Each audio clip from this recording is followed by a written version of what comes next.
On the prequel to the 35th episode, we're learning about satisfying endings, cluster headaches, and previewing Harry Potter and the Deathly Hallows Part 1 and 2.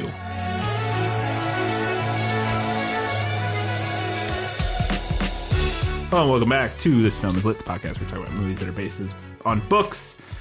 This is the final prequel episode of the Harry Potter series. After we're done with this one, we're going back-to-back on Part 1 and Part 2, back-to-back weeks. Yes. So you don't have to wait 2 weeks in between. It just makes more sense that way. We'll both be done reading. It'll work out. So, yes, after this, 2 weeks in a row of main quote-unquote episodes where we're doing both of the final Harry Potter films. So, yeah, that's what we're going to do. Let's do our learning with This Film Is Lit. Satisfying endings. No matter what anybody tells you, words and ideas can change the world.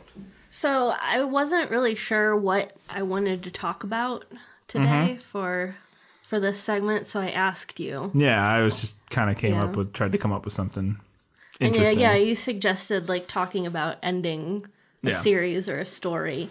So I started thinking about that and like really giving some serious thought to what makes the ending of a story satisfying. And I want to clarify that we're talking about the end, right? So no more sequels or anything like that.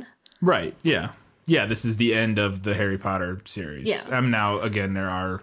I mean, we live in the era of the franchise, so yes, I feel like I need to clarify. And yes, as for all things told, this was essentially the end of the series. Now, there has since been expansions with the Cursed Child, which that's a little more, at least in series, than to some extent, like it has our main characters in it, in that some of them.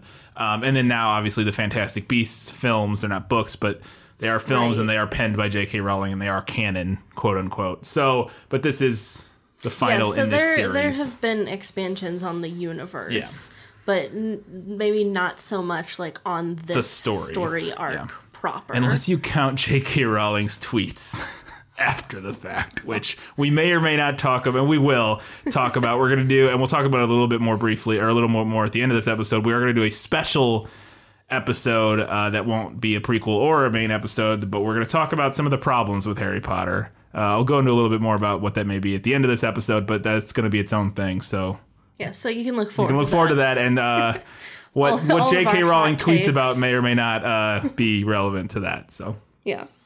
All right, so I was thinking on what makes the ending of a story satisfying, and I've kind of broken it down into 5 elements of a satisfying ending. Okay, interesting. I'm hearing all this for the first time. I didn't read these notes, so... So I'm going to just start out with my first element here. A satisfying ending keeps its promises. Yeah. The promises of the story. Right. It fulfills plot threads and character arcs. Elements from throughout the story remain relevant or become relevant at the end. And it fulfills the expectations of the genre as well. Right. Because a genre makes certain promises. You anticipate particular things. In a detective story, you have the promise of finding out what happened. The mystery being solved. Right, yeah. So, for example, Beauty and the Beast. We have a plot promise at the very beginning of the Disney movie about a transformation, right? They tell us how the spell can be broken, so we have the promise of that. Right. And we get that at the end of the story. Yes. Right? The Enchanted Rose is kind of, it's an important thing, but it's kind of in the background for most of the movie. Then at the end, it becomes kind of a focal point. Yeah. And it's a fairy tale. It's a modern fairy tale, so we're expecting a happy ending, and we get that. So it fulfills the promises of the genre as well. Element number 2, a satisfying ending ties things up. It answers important questions, but doesn't necessarily examine every detail of what happened to every single character. Right. Because that can get really tiresome. Yes. So you don't want that. Little to no new elements are introduced at the 11th hour. Typically, we try to avoid Deus Ex Machina, God from the Machine. On a side note here, I want to address the issue of plot twists. Okay. Good plot twists don't actually come out of nowhere. Yes. They've just been very subtly set up. So when I say no new elements introduced at the 11th hour, I am including plot twists in that, because a good plot twist has been set up. Yeah. Also, under this element, a good ending doesn't leave any truly crucial information or plot points until the epilogue. We get that stuff out of the way, and if we have an epilogue. Yeah, if we have an epilogue. Yeah, which we do in this instance. Yes, and we don't want any of that, any really crucial or important things to happen in the epilogue. Yeah. The epilogue is kind of like a PS. Yeah. Oh, by the way. Yeah. So, for example, if you saw Black Panther earlier this year, at the end of the movie, everything that allows T'Challa to defeat Killmonger, from him being saved by M'Baku to the train system that deactivates their suits, all of that stuff has been previously set up for us. So none of those elements seem out of place there in the final battle. The ending also answers the important question about how Wakanda will interact with the rest of the world moving forward. And it also shows them setting up the outreach center, but it doesn't go into detail on that. Right. And it also satisfies the character arcs of our main two characters being Killmonger and T'Challa. So a satisfying ending keeps the main character at its center.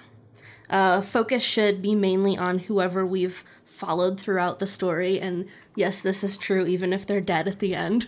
Yes. Focus should still be on them.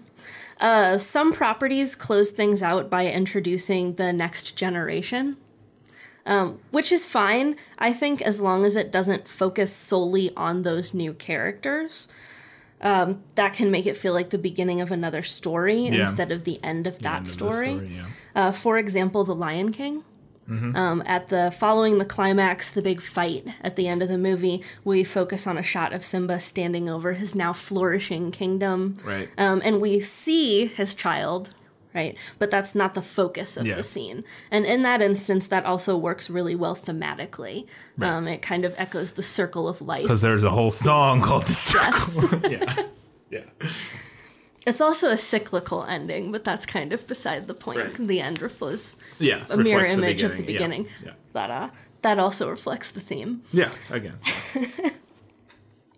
Element number 4, satisfying ending features both conflict resolution and a denouement, or a happy glow. Yes. I like to call it.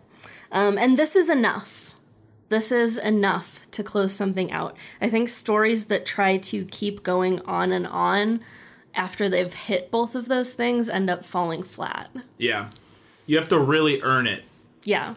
Because it jumps to mind, and it's a joke everybody has, but in the Lord of the Rings films, the denouement lasts about 40 minutes. Yeah. And it works only because you have been so invested for the whole time, but even that drags to the point a little bit where after the 4th time we fade to black, you're like, is this actually over?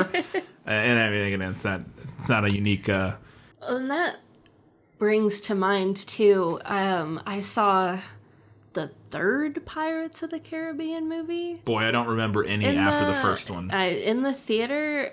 I know I've seen a few of them, but... The one where Orlando Bloom's character dies and gets resurrected, whichever the heck one that was. I don't know which one that is. But I remember sitting there, and I thought the movie was over like 5 times before it was actually over.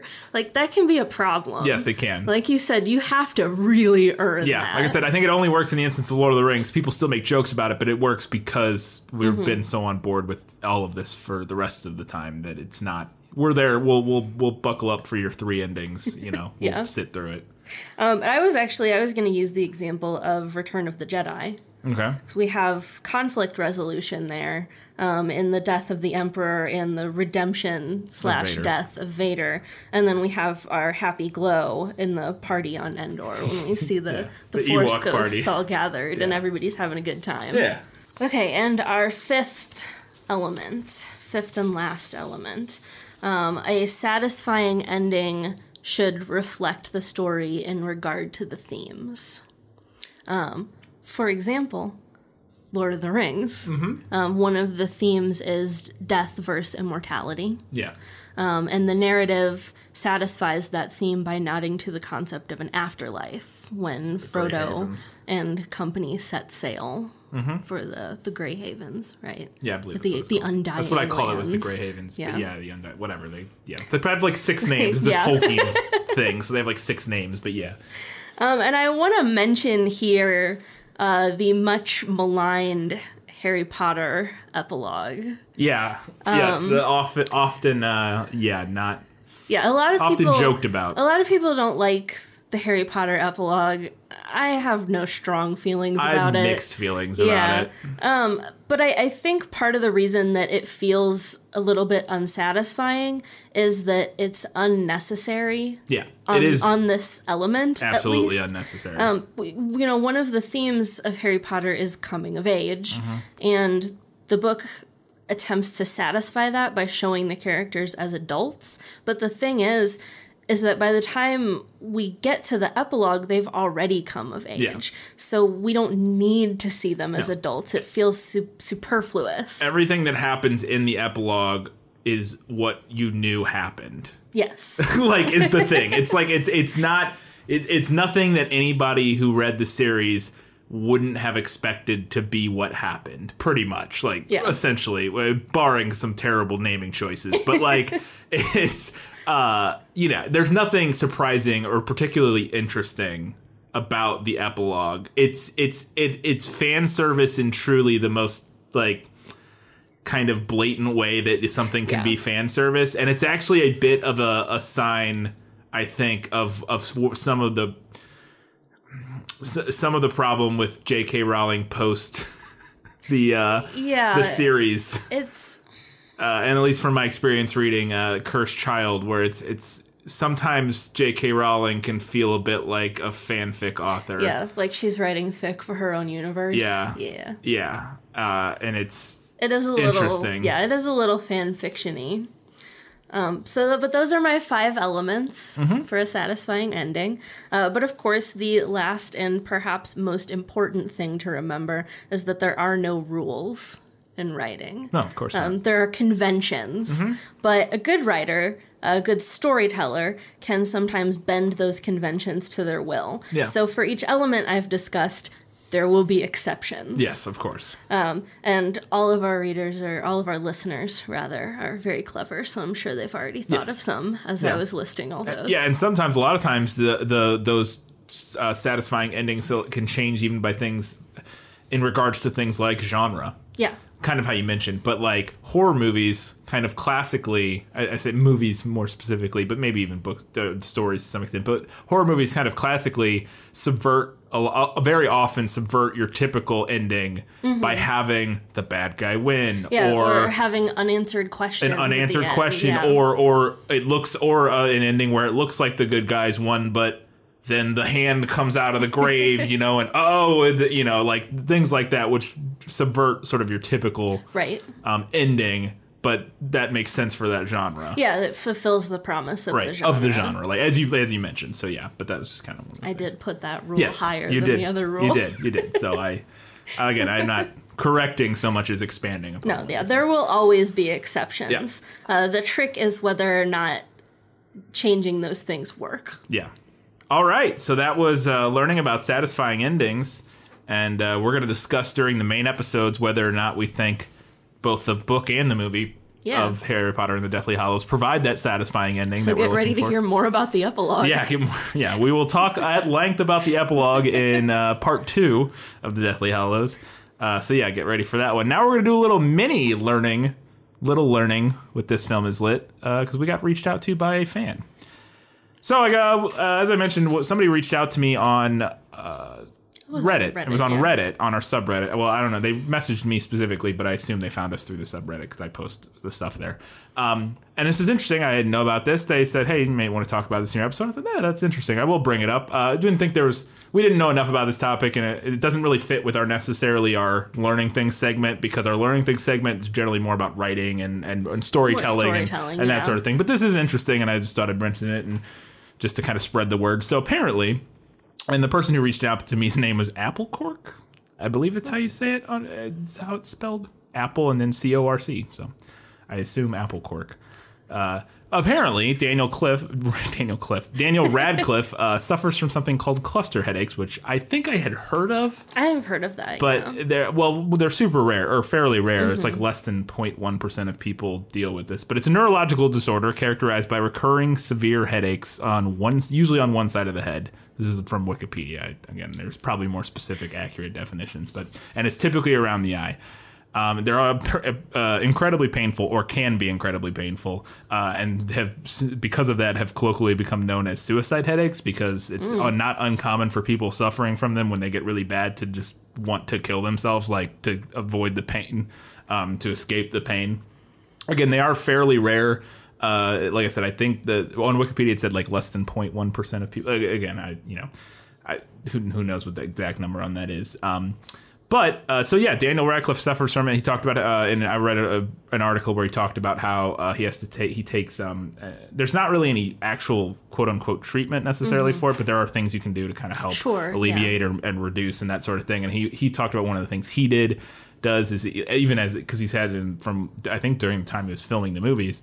He takes like blood pressure medicine as like a 16-year-old or whatever, because apparently blood pressure medicine can potentially help alleviate or stop again, I don't know exactly how true any of this is. I'm not a doctor. I don't know. This is just what the article. This is Brian's disclaimer. Yeah, this is my disclaimer. I don't like to spread medical misinformation. So I'm just did a brief overview. But this is what the article was saying, that he takes this blood pressure medicine and anything. So anyways, if this is something that potentially, now the odds of one of our listeners being somebody that's, well, obviously at least one person is, but if anybody else, there is a subreddit you can check out if this is something you suffer from or somebody you know, a friend or family member suffers from. There's a subreddit called r/clusterheads, which I guess, makes sense because of cluster headaches.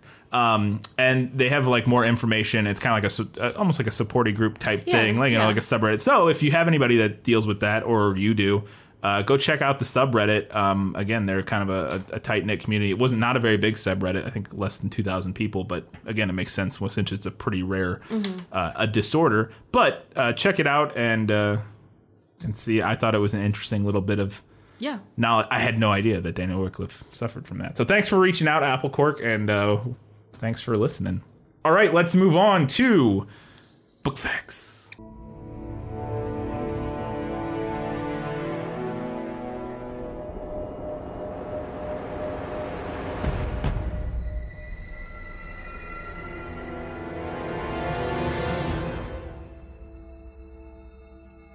Harry Potter, the boy who lived,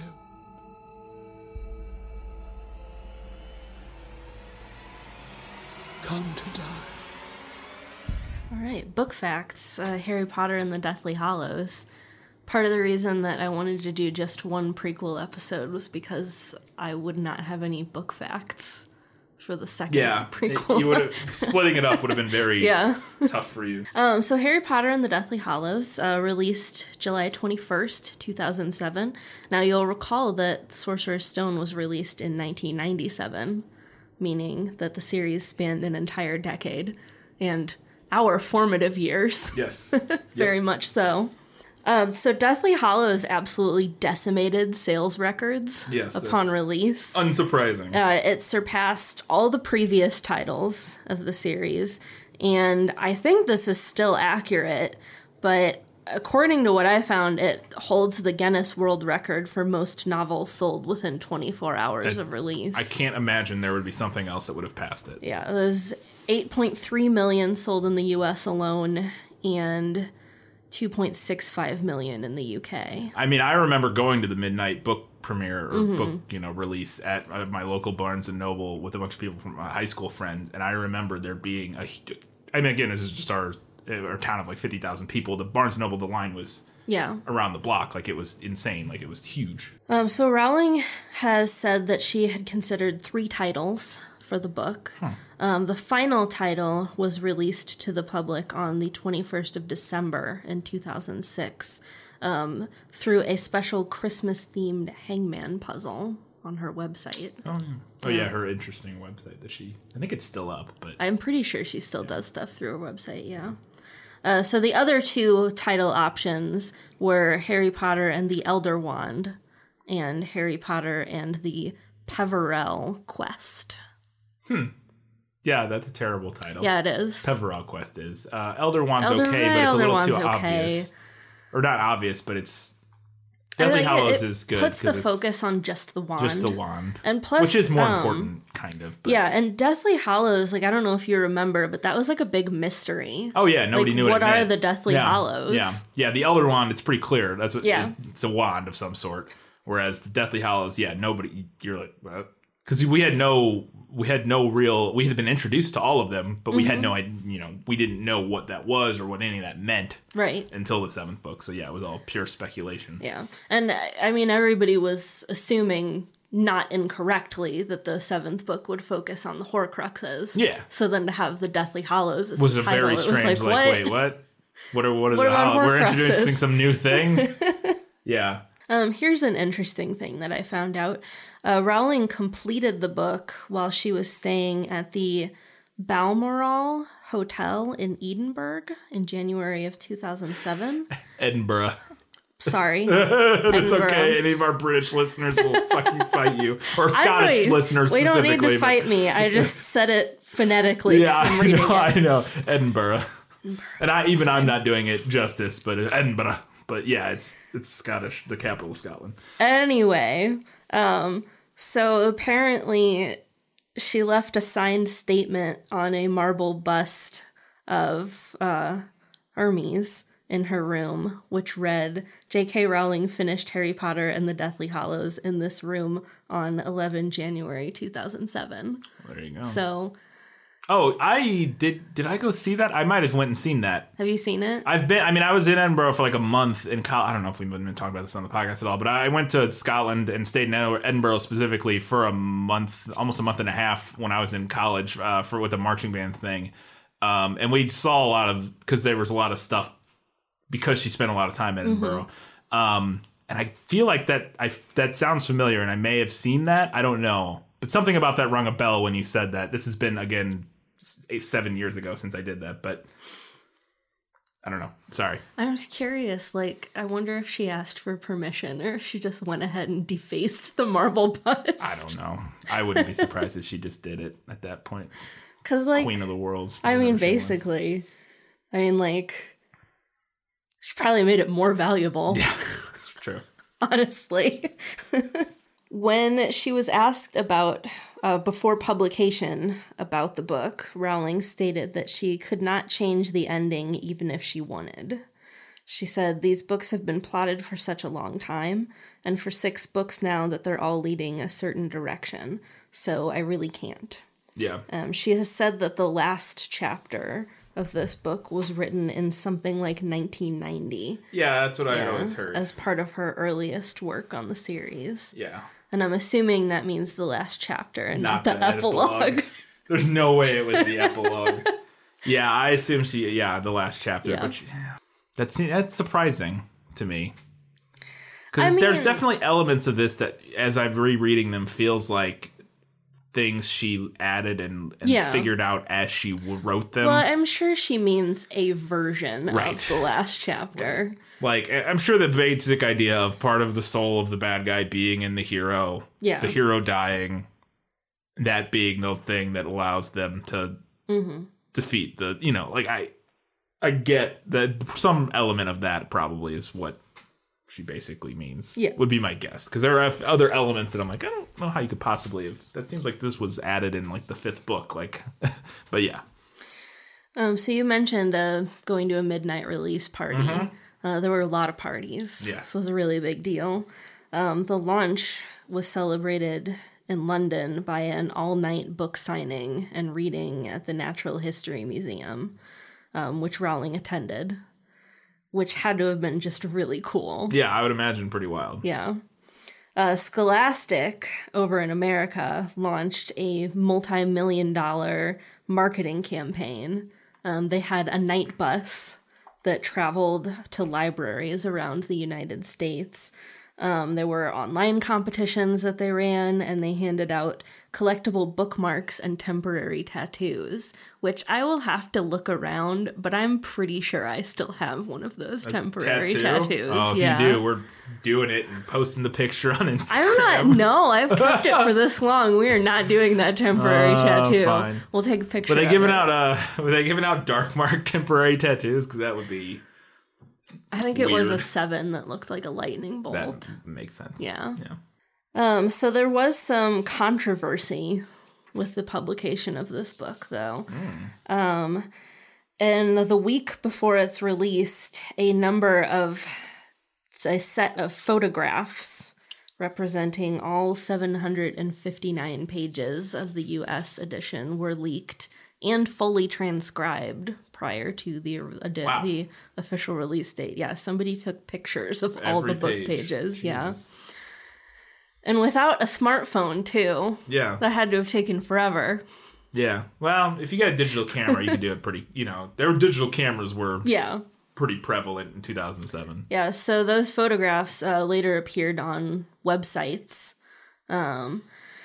leading Scholastic to seek a subpoena to try to identify the source. I couldn't find anything about if they ever identified it. It would probably be almost impossible. Yeah. But it's probably the most serious security breach in the series history. The whole dang book. That's pretty bad. Yeah, the whole thing, yeah. So another controversy was that there were a couple different UK supermarket chains that, first they took pre-orders for the book at a heavily discounted price, which sparked a price war 2 days before the official launch by announcing that they would sell it for just £5 a copy, essentially turning it into a loss leader. I was pretty sure I knew what a loss leader was, but I went ahead and looked it up to be sure. It's a product sold at a loss in order to attract customers. So, this kind of caused an uproar from more traditional booksellers, who pretty much had no hope of competing with that price range. Especially the smaller bookstores. And some of those smaller bookstores, I thought this was interesting. They kind of hit back by buying their stock from the supermarkets instead of from the wholesalers. Yeah. So the couple of chains tried to counter that by imposing a limit of 2 copies per customer. But yeah, it was a whole big thing. Oh, goodness. Capitalism. Right? So the book was generally well received by critics. Reviewer Alice Fordham from The Times wrote, "We have come a long way together, and neither Rowling nor Harry let us down in the end," which I thought was a really nice little sentiment. Deathly Hallows also won several awards. In 2007, it was named one of the New York Times 100 Notable Books and one of its notable children's books. In 2008, the American Library Association named the novel one of its best books for young adults. It also received the 2008 Colorado Blue Spruce Book Award. Well, there you go. So those are my book facts. All right, let's move on to Harry Potter and the Deathly Hallows movie facts. Why do you live? Because I have something worth living for.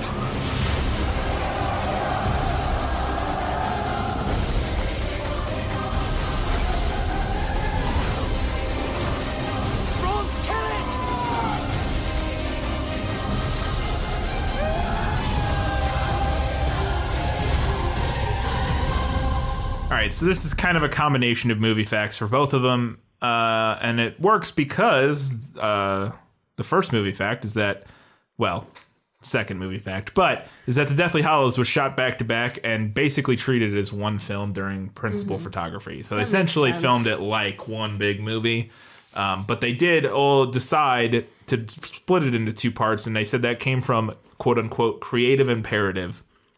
It was suggested by one of the executive producers, Lionel Wigram. David Heyman, who executive produced all of these, initially didn't want to, but Wigram asked him, "No, David, how are we going to do it?" So that's a fair question. They caved and they decided to split it into 2 films. And I believe I read, and I may have that here at some point, so I'll wait and see. It's directed once again, both of them by David Yates, who has directed since 5, all of them, or 6, all of them, since 6, yes. All of them, including Fantastic Beasts.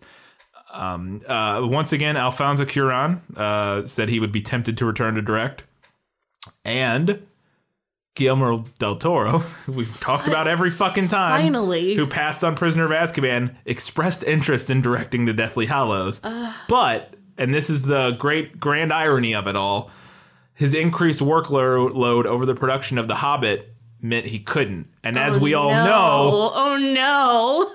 Guess who didn't end up directing The Hobbit? So, it was a rough couple of years for Guillermo there with the projects. But yeah, we could have had a Del Toro directed 2 movies of The Deathly Hallows, but...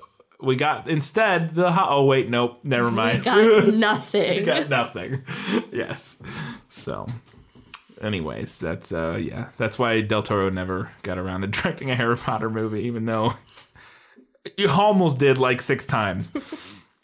Apparently, filming the opening, the 7 Harrys scene, which we get very early in both the book and the movie, is when they're taking Harry from Privet Drive. It was super complex.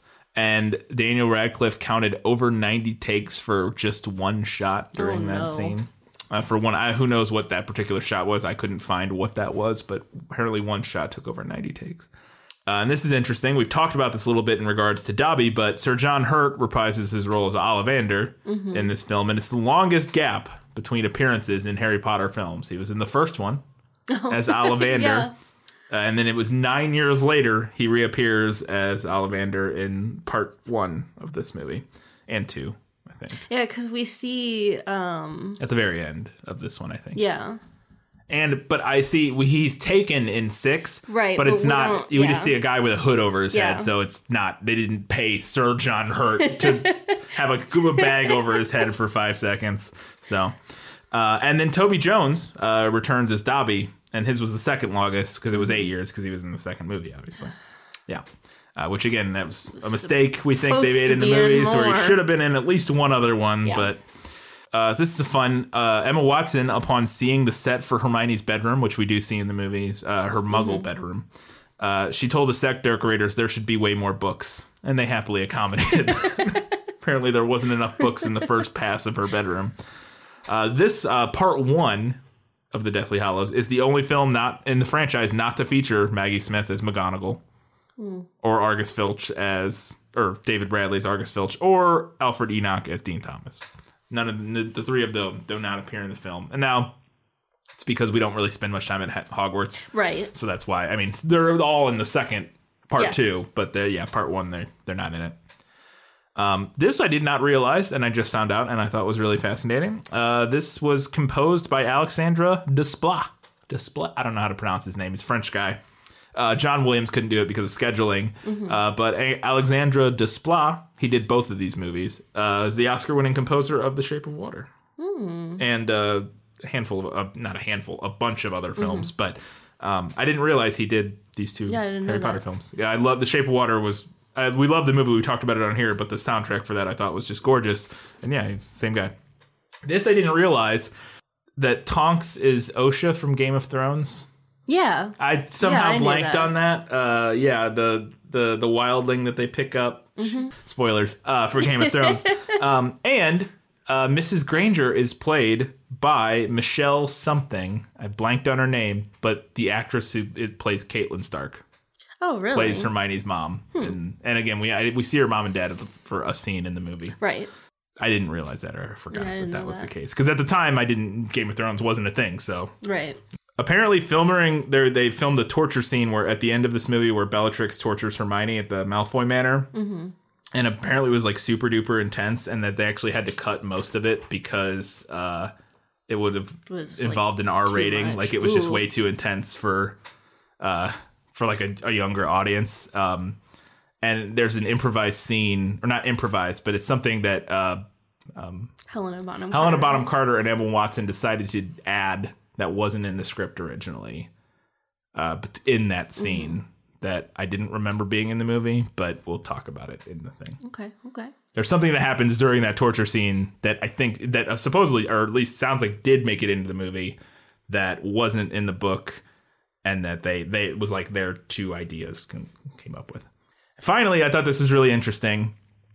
So at the time, no, not at the time. Well, here we go. I'll just read it and kind of explain, or it makes it obvious.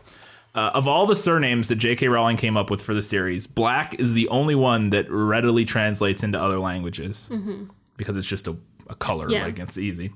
In foreign language editions of the book in which the surname is translated, R.A.B. was similarly altered, such that B always matched the first letter of the word for black. For example, Dutch editions translated Sirius Black as Sirius Zwarts, and R.A.B. to R.A.Z. Finnish editions Sirius Musta, and R.A.M. So I think how did this go? I just realized I didn't get that part of the notes down. This basically was able to be the book translations of book 6 made it so that it was a confirmation that this was in fact Regulus Black before. If you went and looked, and this is less of a movie fact, but it's interesting. Oh, I see what you're saying. If people read the 6th book, went and looked at a translation of R.A.B. and and they looked in the the Dutch edition, it would say R.A.Z. And it's pretty easy from there to start put together that's Black. I mean, people kind of figured it out anyways. Yeah. It wasn't like a huge mystery. I mean, it was people speculate about it. But anyways, I thought that was interesting. That was one of the ways people like for sure figured it out. And again, I guess this was more of a book fact. I don't know how that ended up in my movie facts, but that's interesting. It was on a page when I was going through movie stuff, so I somehow thought it was interesting and added it. But yeah, that's all I have for the movie facts. I'm sure there's a lot more. There is they made a documentary during the filming of these two movies that I'm sure has all kinds of juicy stuff, but I couldn't find it to watch, and I didn't have time to watch an hour and a half long documentary. But I bet it is really interesting. So there is a documentary about the making of these two movies that you could go check out if you want more behind the scenes stuff. But that's all I had for the movie facts. All right, that's it. We're ready to wrap it up. I mentioned earlier we're going to be doing a special episode post these two, I would think, about, and this was your idea, and I think it's a really good idea because we've sort of gushed and heaped praise upon this series and J.K. Rowling, and there's some elements to the series that are a little problematic. And there are problems with the series that we think might be interesting to discuss and kind of talk about more at length. That a couple of times we've touched on things here and there and mentioned them and brought them up, but we thought it might be interesting to kind of do it as its own thing, as a loving critique, of some of the elements of the series. It's important to be able to look honestly at the things that you love. Yeah, you can absolutely critique it. It's something that I think is really important, and I don't think people understand is that you can some people don't seem to understand is that you can critique something and call it out as being problematic and still not think it's a terrible thing. Yeah, and that it's horrible and shouldn't exist. Things aren't actually. They're not, as it turns out, they're not mutually exclusive. You can find things incredibly bad and problematic and still overall like a thing. Like it's very possible. So we're going to talk about some of those elements. We won't go into now what they all will be, but we're making up a list of things to talk about. Checking it twice. Got a handful already that I'm excited to discuss. I'm excited. I don't know what the right word, but that I think will be interesting to discuss, and so that it will be a juicy episode for the post Harry Potter series. Again, that's going to be its own special thing. We'll record that and kind of release it. I don't know, separate or not separate, but it won't be a prequel episode. It won't be part of a prequel episode, and it won't be a main episode. It'll be a nice little surprise. It's an extra little episode at some point coming up, maybe before Christmas or something like that. So. Anyways, that's going to be it for this prequel episode of This Film Is Lit. As always, you can check us out on all social media. You can rate and review us on iTunes, Stitcher, wherever else you download our podcast. And that's it. Let's do it. Harry Potter and Deathly Hallows. Time to wrap this thing up. Till next time, keep reading books, keep watching movies, keep being awesome.